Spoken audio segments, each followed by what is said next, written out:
It all begins with a man named Pi, who tells the story of how he managed to survive for months lost at sea alongside a Bengal tiger named Richard. His father, Santosh, owned a zoo. One day, Santosh brought a Bengal tiger to the zoo. Fascinated by the animal, Pi got too close to its enclosure while holding a piece of meat. Just as the tiger was about to attack him, his father pulled him away in time. Sometime later, the zoo stopped receiving financial support, and Santosh made the difficult decision to sell the animals and move the entire family to Canada. To do so, they boarded a cargo ship bound for North America along with the animals. After dinner, Pi accompanies his father to the cargo hold, where the animals are given tranquilizers to help them endure the journey. That same night, as the ship sails near the Mariana Trench, a massive storm begins rocking the vessel. Mesmerized by the spectacle, Pi wakes up in the middle of the night and goes out onto the deck to watch the raging sea.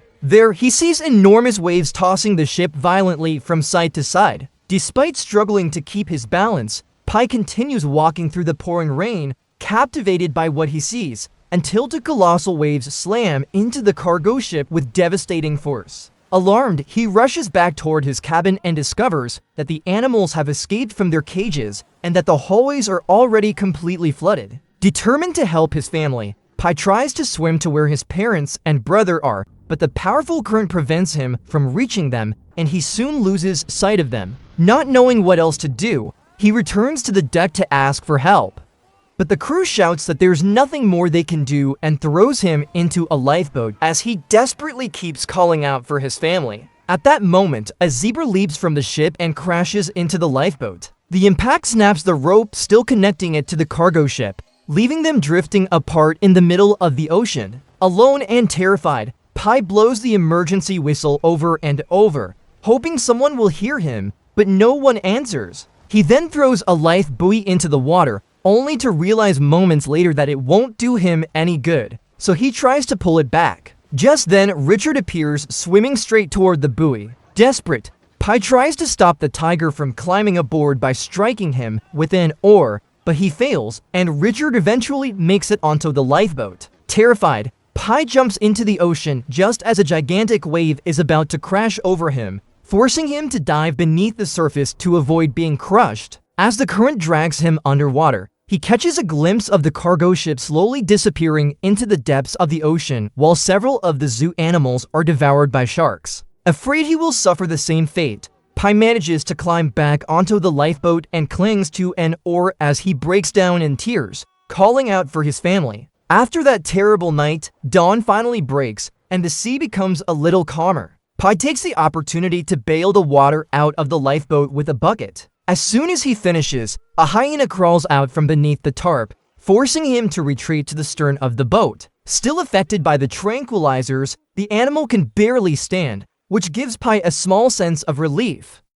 As he wonders what to do next, one of the zoo's orangutans appears floating on a pile of bananas. Pi manages to rescue it and pull it aboard the lifeboat. Hoping that another ship might be nearby, he begins banging the bucket against the side of the boat to attract attention. The noise wakes the hyena, which jumps to its feet and starts running frantically from one side of the lifeboat to the other. A short while later, it vomits up the tranquilizers, and after several hours, it fully recovers. Without wasting any time, it attacks the zebra, which is unable to defend itself because its legs are broken. Unable to intervene, Pi and the orangutan can only watch in horror as the hyena devours the helpless animal. The following morning, Pi decides to search the lifeboat for supplies. Inside one of the storage compartments, Pi finds a survival kit containing a survival manual, several life jackets, and other emergency supplies. Using the life jackets and a fishing net, he builds a small raft to keep his distance from the tiger. Just after finishing it, the hyena crawls out from beneath the tarp again and attacks the orangutan,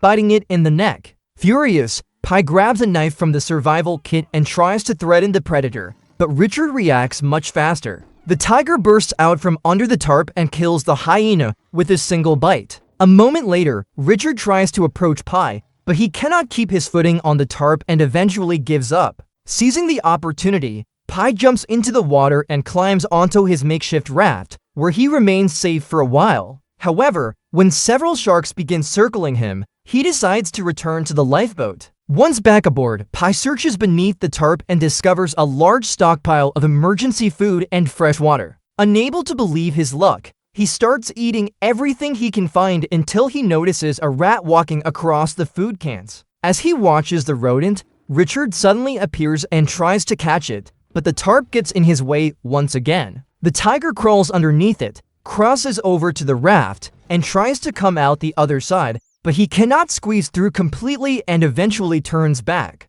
To distract him, Pi throws the rat toward the tiger before diving into the water, spending the cold night on his makeshift raft while the predator watches him. The next morning, the sea is completely calm, and Pi takes the opportunity to write everything he has been through in a notebook. After recording his experience, he notices the tiger moving beneath the tarp and decides to get closer to see what he is doing. Lifting the tarp slightly, he finds Richard beside the remains of his prey. Later, Pi reads the survival manual again and learns that seasickness becomes worse when the boat rocks with the waves. Using that information, he pulls on the ropes to tilt the lifeboat while repeatedly blowing his whistle, trying to make the tiger associate the sound with him. Richard reacts with obvious discomfort. Thinking that is enough for one day, Pi climbs back into the lifeboat and notices that the tiger has calmed down a little. Feeling more confident, he climbs onto the tarp and tries to claim the boat as his own territory, but Richard immediately responds by spraying him directly in the face with urine. Back on the raft, Pi collects as much rainwater as he can and drinks until he is satisfied. He then gives the rest to the tiger. After nearly a month lost at sea, Pi knows Richard will soon become hungry again and could attack him. To prevent that, he fashions a makeshift fishing hook and spends the entire afternoon trying to catch a fish, but comes up empty-handed. Tired of waiting, Richard spots several tuna swimming nearby and leaps into the water to hunt them. When the fish escape, he changes targets and starts swimming straight toward Pi, realizing the danger. Pi pulls on the rope to bring the lifeboat closer and jumps aboard at the very last second, narrowly escaping the tiger. With Richard still in the water, Pi retrieves the raft and enjoys having the lifeboat all to himself for a brief moment. He takes advantage of the opportunity to grab the hatchet from his survival kit and approaches the tiger with the intention of killing him, but changes his mind at the last second. Afterward, he gathers several wooden planks from the bottom of the lifeboat and spends the rest of the day reinforcing his raft and organizing all of his food. As night falls, he moves the raft to one side,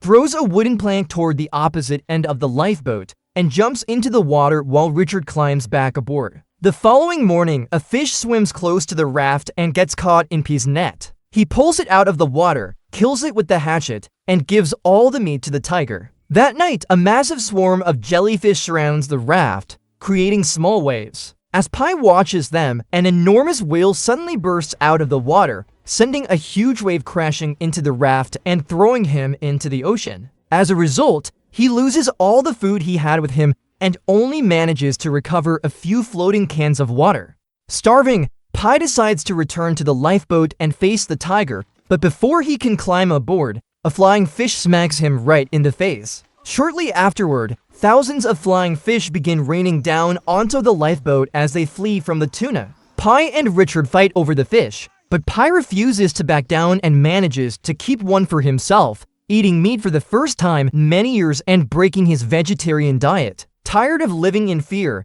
Pi decides to train Richard to keep him from attacking. Using an oar and the whistle, he teaches the tiger not to come near him. Once Richard finally calms down, Pi places a piece of tuna on the end of a stick and offers it to him. Little by little, Richard accepts his presence and remains beneath the tarp, allowing the two of them to coexist peacefully. Over the following days, they continue struggling to survive together. Sometime later, while Pi makes music by banging on the bucket, he spots a pod of dolphins swimming nearby. Looking toward the horizon, he notices a ship and fires a flare into the sky. When the vessel fails to change course, he launches a second flare and then tries using the smoke flare, but the ship continues sailing away. Even so, Pi refuses to lose hope and stays awake all night waiting for a rescue that never comes. After going 48 hours without sleep, Pi notices Richard staring intently at the sea and decides to move closer. Suddenly, he experiences a hallucination in which he can see the bottom of the ocean. There, a giant squid captures a sperm whale and begins crushing it until its body transforms into several of the animals from his father's zoo. Moments later, all of them turn into points of light that form bubbles shaped like a flower and,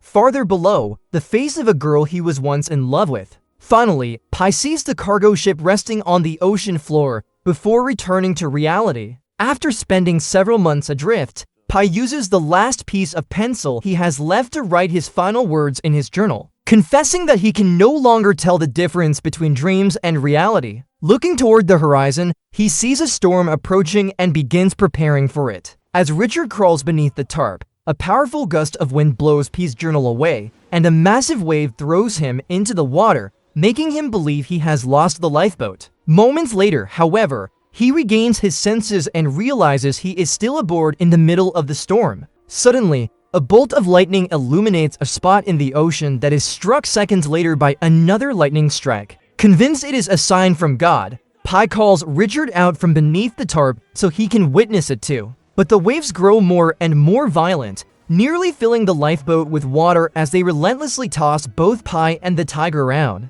In the middle of his despair, Pi asks God why he wants to frighten him when he has already lost everything and what more he expects from him. As the storm reaches its fiercest point, both struggle desperately to avoid being thrown overboard. To survive, Pi ties the tarp over their heads and remains beneath it while wave after wave crashes against them until the storm finally pauses.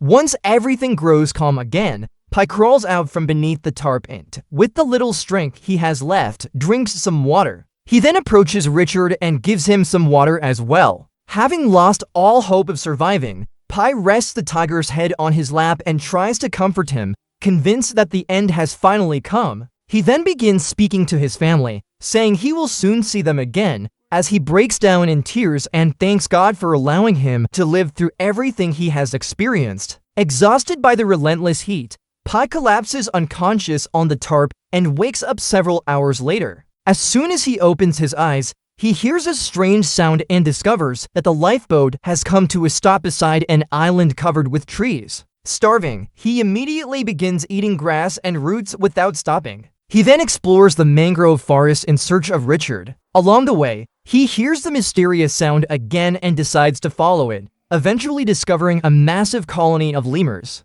Soon afterward, he comes across a large natural pool filled with crystal clear water and dives in without hesitation. While he relaxes in the water, Richard walks among the lemurs and hunts several of them, finally satisfying his hunger. Seeing that they are both safe at last, Pi builds a bed high up in a tree to spend the night. As soon as he finishes, all of the lemurs suddenly begin climbing into the trees as fast as they can. Richard, however, rushes back to the lifeboat. Although Pi has no idea what is happening, he decides to stay in his shelter and spends the night sharing the tree with the lemurs. While he is asleep, a strange light wakes him up. Looking down, he sees hundreds of fish floating in glowing, fluorescent water. He then looks toward the lifeboat and notices Richard staring directly at him, unaware that from the tiger's perspective, the island resembles a gigantic human figure with its mouth wide open. Curious, Pi picks one of the glowing plants growing nearby and cuts it open,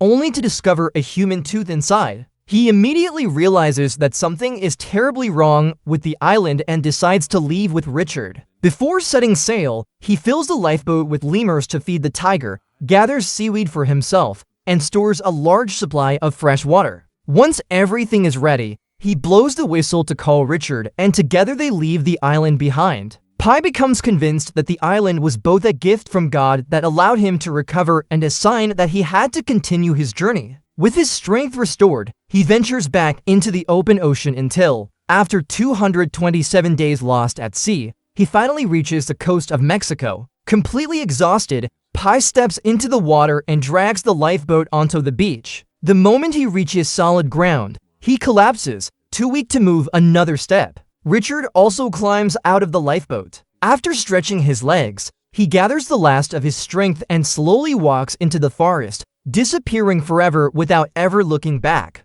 Hours later, a group of fishermen finds Pi and takes him to safety. Overcome with emotion, He breaks down in tears, happy to have survived, yet heartbroken that the tiger left without giving him the chance to say goodbye. After finishing his story, Pai tells Yen that he has suffered greatly throughout his life, but the thing that hurts him the most is never having had the chance to say goodbye to the people he loved. After hearing the entire story, Yen tells Pai that it is an extraordinary tale and asks for permission to write a book about it. Pai accepts without hesitation. Just then, a woman arrives with 2 children. Pai introduces them as his wife and sons, showing that despite everything he went through, he managed to move forward and build a new family. Don't forget to like and subscribe and let me know what you think about this movie.